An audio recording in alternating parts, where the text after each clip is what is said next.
सभी हम आज यहाँ पर उपस्थित कार्यकर्ता हम अपने आप को गौरवान्वित महसूस करते हैं। आज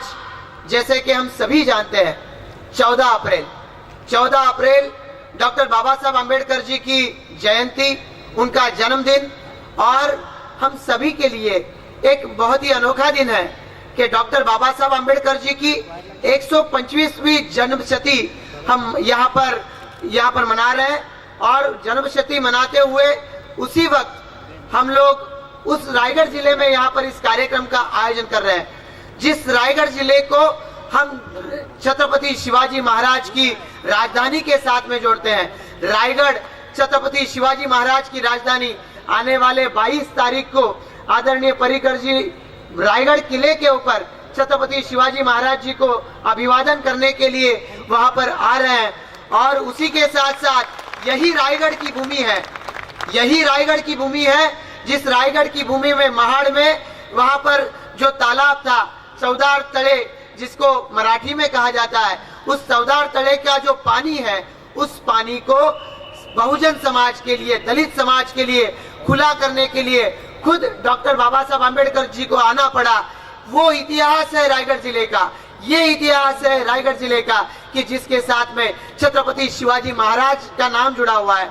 वो इतिहास है रायगढ़ जिले का कि जिसके साथ में डॉक्टर बाबा साहब आम्बेडकर जी का नाम जुड़ा हुआ है। और इस भूमि में आकर हमारे आप सभी के इस नागरिक सम्मान को स्वीकारने के लिए आदरणीय मनोहर पर्रिकर जी ने आज यहाँ पर स्वीकार किया। इसके लिए फिर एक बार हम आप सब मिलकर पर्रिकर साहब का यहाँ पर इस मंच के माध्यम से अभिनंदन करना चाहते हैं, स्वागत करना चाहते हैं। आज यहाँ पर हम सभी यहाँ पर आपका स्वागत, आपका सत्कार करना चाहते हैं, आपका अभिनंदन करना चाहते हैं। देश के प्रधानमंत्री आदरणीय नरेंद्र मोदी जी के माध्यम से, आदरणीय रक्षा मंत्री जी के माध्यम से आज यहाँ पर बैठा हुआ हर एक आदमी, हम सभी लोग जानते हैं कि हम सभी के जीवन में आज तक एक तरीके से हम सोचते हैं पिछले 40-45 सालों से हमारे जीवन में एक कमी सी महसूस हो रही थी। कहीं ना कहीं सभी जो भूतपूर्व सैनिक है, जो अपने जीवन में सैनिक रहे फिर भूतपूर्व सैनिक है, आज आप सभी के परिवार के लोग आज यहाँ पर क्यों एकत्रित है? महाड़ पोलादपुर 150 किलोमीटर दूर है, श्रीवर्धन मसला का क्षेत्र है, लगभग 100 किलोमीटर की दूरी है। उस दूरी से लेकर आज पनवेल तक आप सभी लोग क्यों आए हुए? क्योंकि वो सम्मान जो आज तक हमारी पहले वाली सरकार दुर्भाग्यवश हम सभी को नहीं दे पाई थी।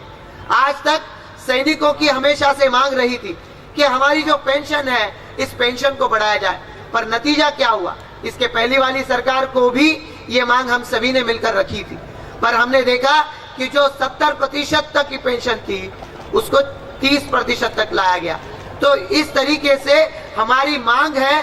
बढ़ाना चाहिए, पर उस मांग को इसके पहले वाली जो सरकार थी उस सरकार ने उल्टा कम कर दिया था। तो ये कहीं ना कहीं जिल्लत की जिंदगी हम सभी को यहाँ पर महसूस करनी पड़ रही थी। पर हम सभी का ये भाग्य है कि इस देश की कमान उन नेता के हाथ में है, आदरणीय देश के प्रधानमंत्री नरेंद्र मोदी जी, जो इस देश के हर आम आदमी के लिए सोचते हैं। उस आदमी के हाथ में है जो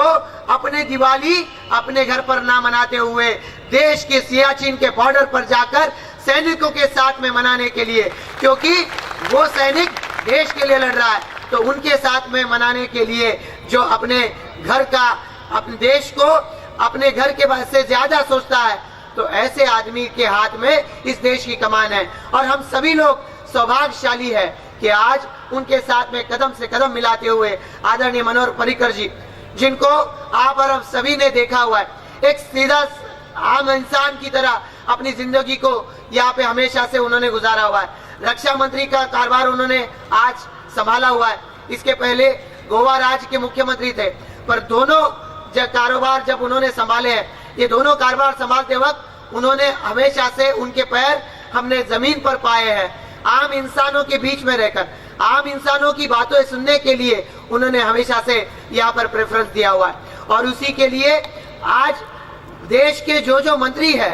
आदरणीय प्रधानमंत्री के नेतृत्व में काम करते हुए इस देश के मंत्री बनने के बाद में उन्होंने अपने घर बार के बारे में नहीं सोचा है, उन्होंने सोचा है देश के उस आम आदमी के घर बार के लिए कि उसके जीवन में हम क्या परिवर्तन ला सकते हैं। और हम सभी लोग अपने आप को बहुत ही सौभाग्यशाली समझते हैं कि आज डॉक्टर बाबा साहब अम्बेडकर जी का 125वीं जन्मशती हम सभी लोग मना रहे हैं। तो इस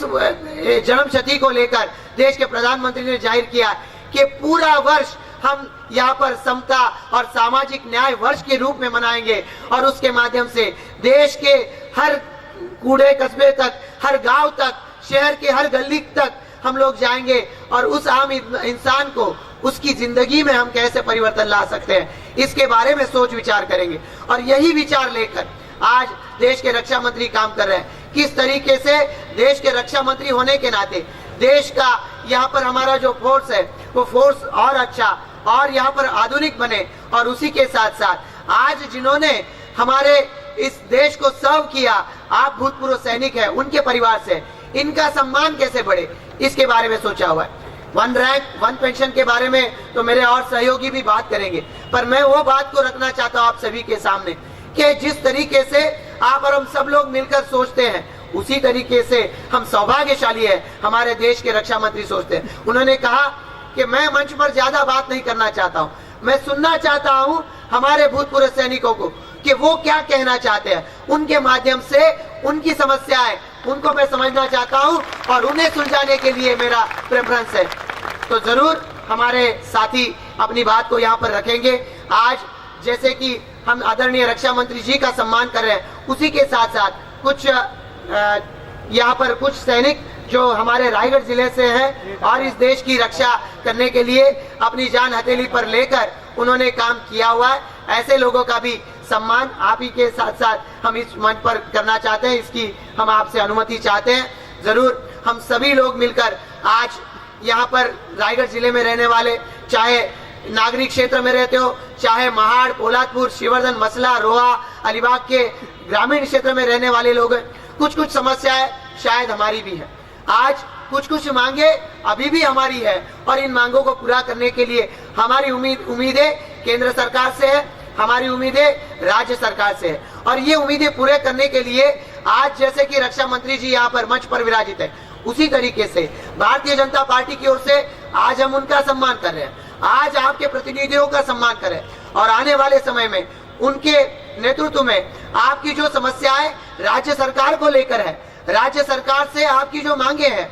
उन मांगों को पूरा करने के लिए आने वाले समय में रायगढ़ जिले की भारतीय जनता पार्टी का हमारा यूनिट आगे बढ़कर काम करना चाहता है। और मुझे पूरी उम्मीद है कि इसमें आपकी समस्याओं को उजागर करने के लिए और उनको स्पेसिफिक टाइम लिमिट में उनको सुलझाने के लिए आपके सहयोग से, मंत्रियों के सहयोग से रायगढ़ जिले की भारतीय जनता पार्टी पूरी तरीके से काम करके रहेगी। और वो सम्मान जो आज सैनिक को है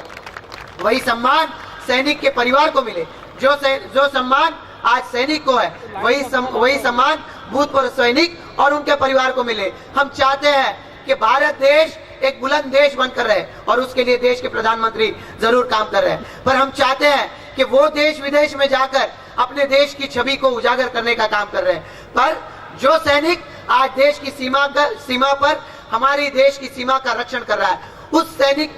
सैन्य में भर्ती होने के लिए आज युवाओं को वहां पर जाने के लिए प्रोत्साहित अगर करना है तो उन युवाओं को लगना चाहिए कि आज जो देश के सैनिक है, आज जो देश को सेवा दे चुके हैं और रिटायर हो चुके हैं, ऐसे लोगों का और ऐसे लोगों के परिवार का भी समाज में सम्मान होना चाहिए, वो सम्मान बढ़ना चाहिए। इसके लिए दोनों